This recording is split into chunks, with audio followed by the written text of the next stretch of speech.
الله الرحمن الرحيم اقرأ باسم ربك الذي خلق خلق الإنسان من علق اقرأ وربك الأكرم الذي علم بالقلم علم الإنسان ما لم يعلم كلا إن الإنسان ليطغى أن رآه استغنى إن إلى ربك الرجعى أرأيت الذي ينهى عبدا إذا صلى أرأيت إن كان على الهدى أو أمر بالتقوى أرأيت إن كذب وتولى ألم يعلم بأن الله يرى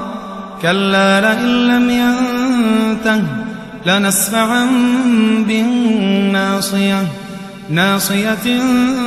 كاذبة خاطئة فليدع ناديه سندع الزبانية